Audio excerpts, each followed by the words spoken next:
Hello students. तो आज हम देखते हैं करंट इलेक्ट्रिसिटी को। तो करंट क्या होता है? Rate of flow of charge is called current. जब हम चार्जेस को फ्लो कराते हैं तो हम उसको करंट बोलते हैं।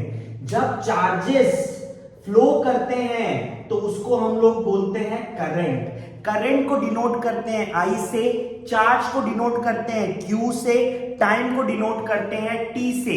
तो जब हम चार्जेस को फ्लो कराते हैं तो हम लोग उसको करंट बोलते हैं। Is it clear? करंट क्या हो गया? Rate of flow of charge. अब क्या ये करंट अपने आप फ्लो करेगा? नहीं, हमें कुछ मेहनत करनी पड़ेगी इस करंट को फ्लो कराने के लिए from one end of the conductor to the other and.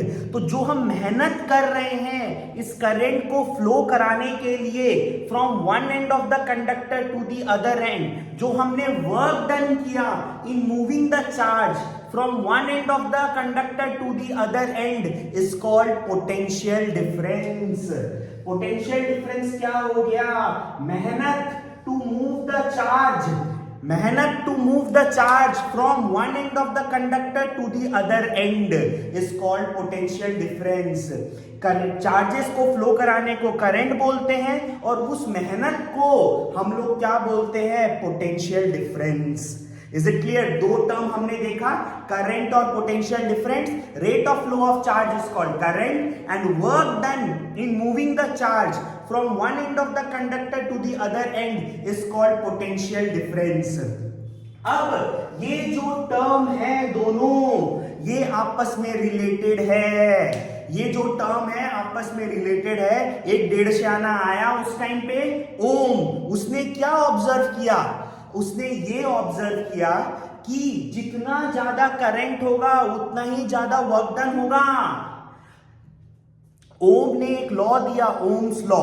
उसके accordingly current flowing in a conductor is directly proportional to the potential difference. ये तो स्वाभाविक सी बात है। हम लोग चार्जेस को फ्लो करा रहे हैं, उसको करंट बोल रहे हैं और उसका वर्क डन को पोटेंशियल डिफरेंस बोल रहे हैं। ये तो वही बात हो गई। आप एग्जाम में जितना ज्यादा मेहनत करोगे उतनी ज्यादा मार्क्स आएगी कि नहीं आएगी? ज्यादा मेहनत तो ज्यादा मार्क्स, कम मेहनत तो कम मार्क्स। उसी प्रकार से ज्यादा वर्क डन किया जाएगा तो ज्यादा करंट फ्लो करेगा कि नहीं करेगा? इसी को ऑब्जर्व किया था ओम ने। ओम ने लॉ दिया, current flowing in a conductor is directly proportional to potential difference. मतलब जितना ज्यादा करंट फ्लो करेगा उतना ज्यादा पोटेंशियल डिफरेंस होगा। Current flowing in a conductor is directly proportional to potential difference provided that physical conditions such as temperature remains constant। इसमें हमें temperature को कांस्टेंट रखना पड़ेगा। अभी हम ये करंट इलेक्ट्रिसिटी देख रहे हैं, ये ओम्स लॉ हम लोग एकदम बेसिक फॉर्म में देख रहे हैं। क्लास 9-10 के लेवल में हम लोग देख रहे हैं। क्लास 12 में इसका और एडवांस फॉर्म आता है ओम्स लॉ का। तो अभी हमें ये याद रखना है, ओम्स लॉ क्या हो गया? Current flowing in a conductor is directly proportional to potential difference. अब मैं, स्वाभाविक सा बात है इसमें, जब मैं प्रोपोर्शनैलिटी साइन हटाऊंगा तो मुझे कांस्टेंट मिलेगा R। तो ओम्स लॉ क्या हो गया? V is equals to I R. इसमें ये R एक कांस्टेंट हो गया, इसको हम लोग रेजिस्टेंस बोलते हैं। रेजिस्टेंस का अर्थ है, यहां पे मीनिंग है obstruction offered to the flow of current. Current को फ्लो करते समय रुकावट को बोला गया है रेजिस्टेंस। तो हमारा तीन टर्म आता है, करंट, पोटेंशियल डिफरेंस और रेजिस्टेंस।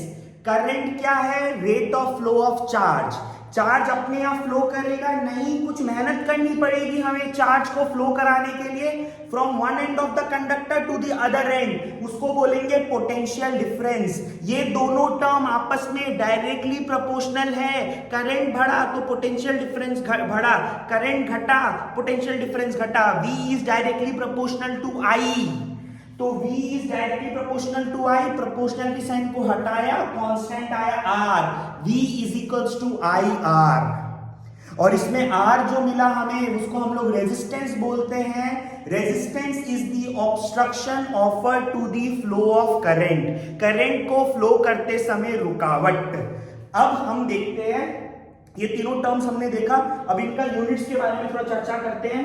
तो यूनिट चार्ज को डिनोट करते हैं Q से, टाइम को T से, चार्ज का यूनिट है कूलम, टाइम का यूनिट है सेकेंड, तो करंट का यूनिट क्या हो गया, कूलम पर सेकेंड, इसी को बोलते हैं ampere, named after the scientist जिन्होंने बताया था एम्पियर। तो यूनिट ऑफ करंट क्या हो गया, ampere. Is it clear? Potential difference, work done in moving the charge from one end of the conductor to the other end. तो work का unit क्या होता है, जूल्स, चार्ज का यूनिट क्या होता है, कूलम्स, तो जूल्स पर कूलम को ही हम लोग क्या बोलते हैं, वोल्ट, जूल्स पर कूलम को हम लोग क्या बोलते हैं, वोल्ट। अब रेजिस्टेंस, रेजिस्टेंस क्या हुआ, V by I, V is equals to I R, तो रेजिस्टेंस हो गया V बाई आई, V क्या हो गया, volt, potential difference unit volt हो गया, करंट का एम्पियर हो गया, तो रेजिस्टेंस का यूनिट क्या हो गया, वोल्ट बाई एम्पियर, वोल्ट पर एम्पियर, इसी को बोला जाता है ohm, denoted like this, ohm. Is it clear?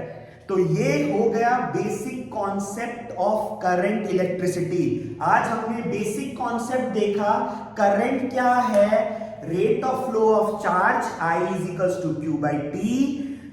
अपने आप तो चार्जेस फ्लो करेगी नहीं, हमें मेहनत करनी पड़ेगी, वर्क डन करना पड़ेगा। तो चार्ज को फ्लो कराने के लिए from one end of the conductor to the other end, इसी को बोलते हैं पोटेंशियल डिफरेंस।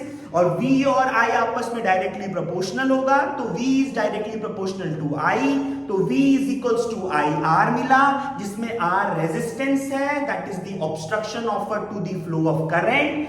R का फॉर्मूला निकला V by I, V volt हो गया, I एम्पियर हो गया, वोल्ट पर एम्पियर हो गया ओम। तो ये था हमारा basic concept of current electricity. Coming videos में हम लोग देखेंगे और करंट इलेक्ट्रिसिटी के बारे में और इसके डेप्थ में जाएंगे। Thank you.